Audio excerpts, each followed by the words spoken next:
Hello, welcome to Bellwether. Thank you for joining today.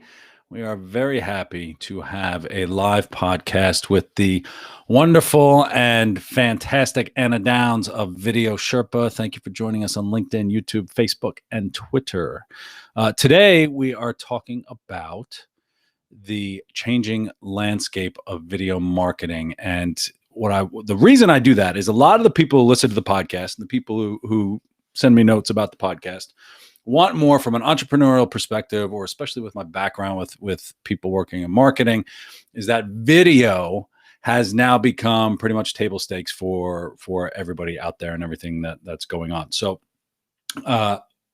I have a lot of questions about video, especially as an entrepreneur. I have a lot of questions on how we can make it better. Differentiation is pretty much damn near impossible. Video is everywhere. Bad video is everywhere. And there's possibility for really good video, but there's also a lot of possibility to make this, the big question that I always have, especially with the marketing people I speak to, is how do you get the time value back, and how do you get the ROI, especially if you're using an agency to do all of your video?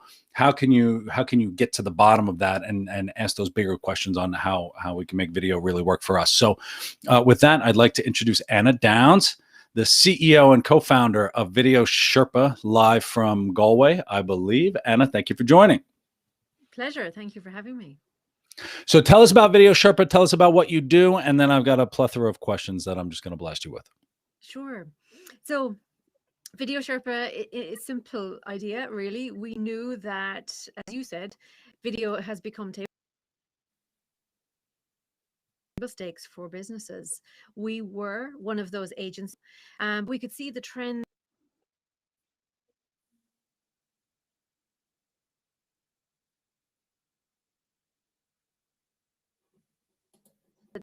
The ability to create this content was the need to be able to create it on a regular basis with reasonably little effort and still achieve high quality. That this was a really important issue for companies, that even though they would like to have fresh content going out to their audiences, a lot of the time the budgets didn't stretch to hiring the videographer or the agency all the time.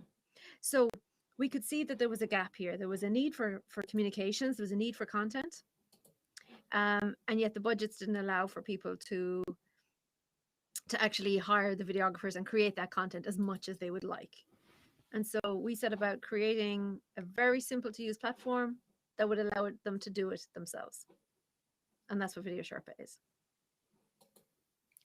Oh, Anna, we lost your audio for a second there, so I'm just working on getting you back. Okay. For those listening, hi, Mary Stevenson. Can you hear Anna Downs? Can you hear me now? Hi, Jim. Can you hear me?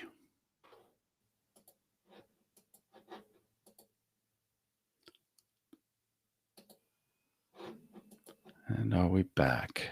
Can you hear me?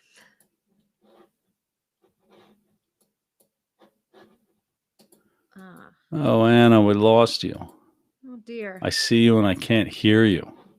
Okay. Dun, dun, dun. Back into my settings issue. All right. Tina can hear. Mary can hear. All right. So, Anna, I'm going to have you keep talking while I figure out my audio situation. Okay. Let's talk further about how much is too much video. I want to know how much is too much video from your perspective, and how does bad video do more damage than no video? And while you're talking, I'm going to figure out my audio and why I can't hear you. So go. Okay. So I think businesses really need to look at it from the perspective of what do they need?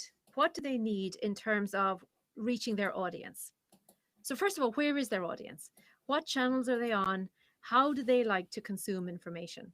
So, and that can vary enormously depending on what industry you're in, what size of company you have, whether you're starting off or very established, whether your audiences live on social media or maybe they're less so, they're more into traditional media. So it does vary enormously. I don't think there is a sort of a too much video point on the scale. What I think people need to be cognizant of is video moving the needle for you? So there's absolutely no point killing yourself putting out loads and loads of video content it's if it's not reaching an audience.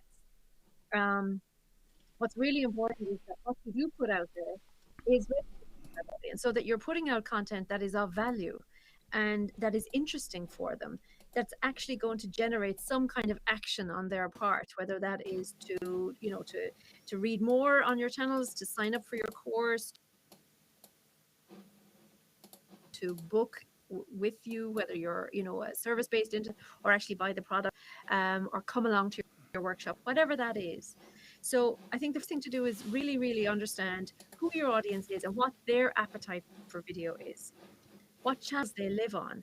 And then that will give you a really good guide in terms of how much video content you need to be creating on a regular basis. So once you've sort of factored that in, then you look at, well, what's the best kind of video content to make and what's the easiest way for me to make that video content. So I think you start with the audience and then you look at your messaging and you look at how you're going to actually create that content for them.